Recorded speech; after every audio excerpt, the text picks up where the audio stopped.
This is Wilton Earl. What you're about to hear are excerpts from interviews recorded on South Carolina's death row with mass murderer, serial killer Donald Henry Pee Wee Gaskins. Pee Wee was born and raised in rural Florence County in eastern South Carolina. These are his memories of childhood.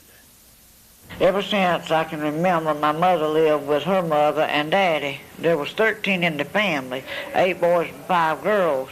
Then my mother had this little boy named Ernest who died. Then Marvin, myself, and Perry Lee Inez.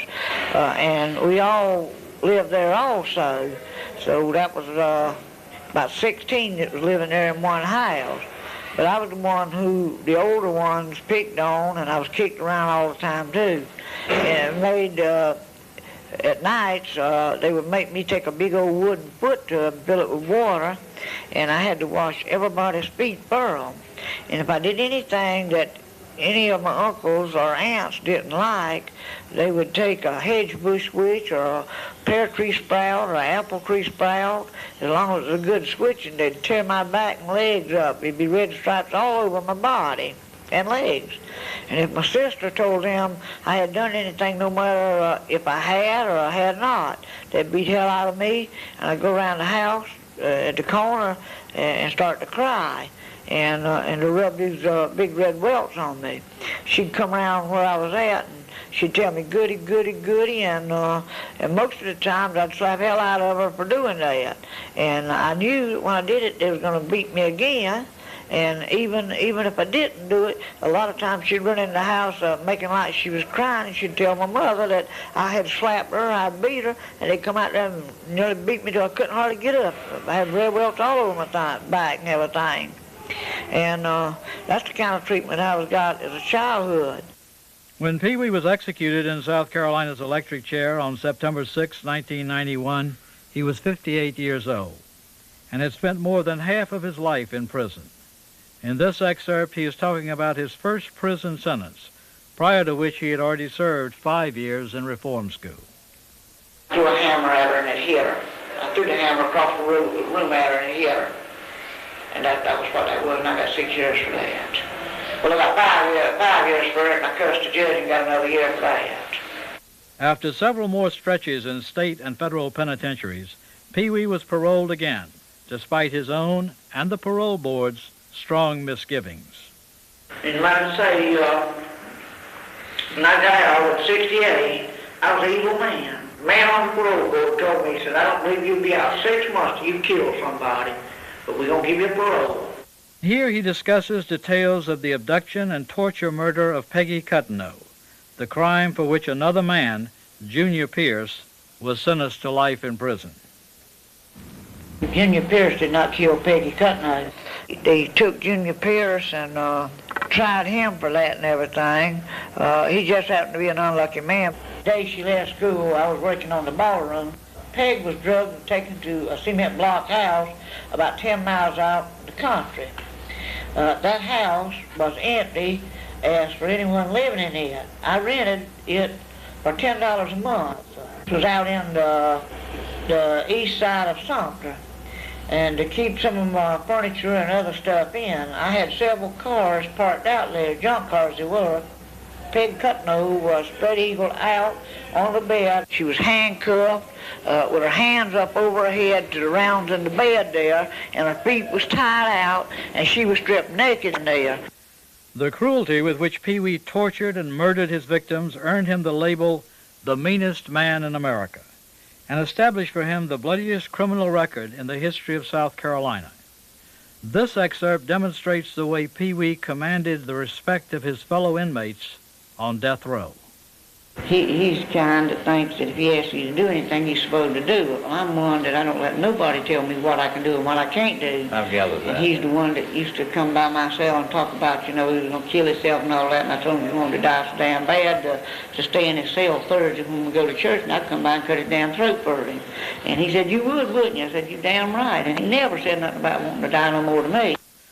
Longer excerpts from interviews with Pee Wee are impossible without subjecting the listener to the obscene language that comprised his vocabulary and permeated his conversations. Over a period of 6 years, serial killer Donald Pee Wee Gaskins committed scores of murders. But he was not arrested until an accomplice to one of his killings led authorities to Pee Wee's private graveyard. Even then, Pee Wee managed to escape South Carolina's electric chair with numerous plea bargains, making deals with authorities to provide information on additional murders, leading them to more and more corpses in exchange for life sentences rather than execution. But Pee Wee could never resist a challenge or the opportunity to commit another murder or to increase his criminal reputation. So while serving numerous life sentences, he accepted an offer of payment to commit an impossible crime. Despite solitary confinement and maximum security, Pee Wee Gaskins murdered a death row inmate, Rudolph Tyner. The following is a telephone conversation between Pee Wee and his outside accomplice, in which Pee Wee is discussing the problems he has encountered in carrying out the murder and what he needs to complete the task. This conversation was tape-recorded by Pee Wee. He intended to use it later to blackmail his accomplice, but law enforcement officials found it and used it to convict Pee Wee of first-degree murder and bring about his execution. Hello? I have a phone call to Tony from Joe McCormick. Will you accept? Yes, I will. Thank you. Are you Tony? Yes. Great, thank you. Tony? Yeah. Jail wanted me to call you and tell you this is the doctor calling you. Uh-huh. Listen, we've given that son of a bitch all of it but one dose, and all it is doing is making that son of a bitch sick. We put it in some damn book for him to drink the other night. He drank, and two more drank, and all it was made all three of them sick as hell. I understand. It just make them sick as hell, and that's it. So I come up with something, told him that I would call you if he wanted me and tell you if you'll send it.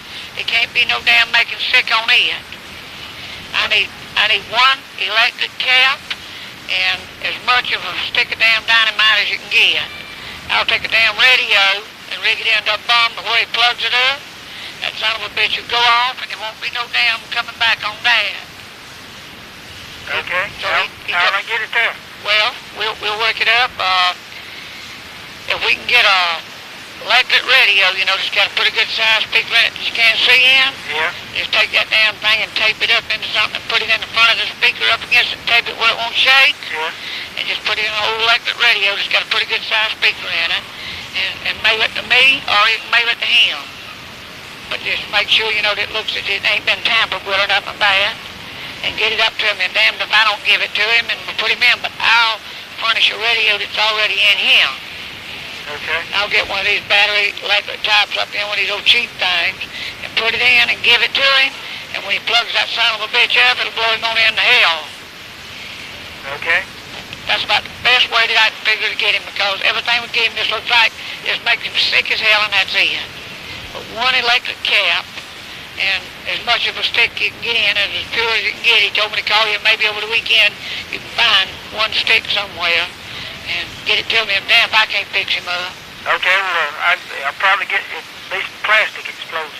Well, that'll be good. I can handle it as long as I got that electric cap where it'll go off when he plugs it in the wall socket. All the trouble will be over. If I'd have thought about that a long time ago, it'd already been over with. Because he's in a cell by himself. And it ain't done nothing?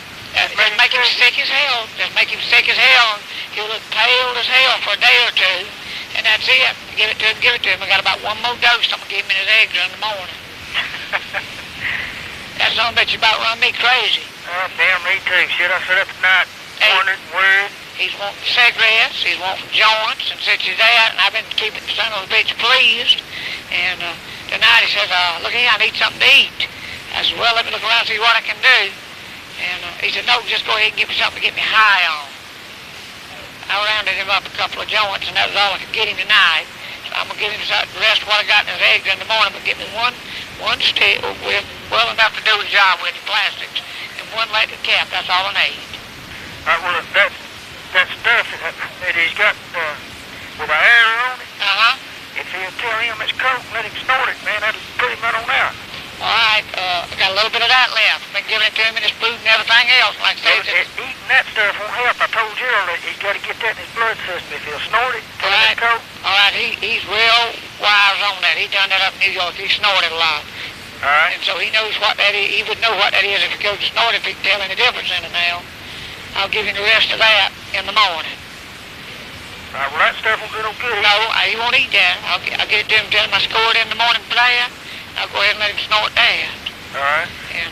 Well, I'll get that stuff going this weekend. I can get there. I know where I can get it. Good, good. Just get enough to do the damn job and listen for the bang. All right. Okay, you can go ahead and send it to him or me. It don't matter. All right. Take care. All right. Well, thank you. Right, take care now. Bye-bye. All right. Goodbye. At the end of our final interview prior to his execution, Pee Wee leaned across the table and spoke directly into the tape recorder. As I'm getting ready now to call it, until next time, take care. This is Donald P.B. Gaskins saying so long for now.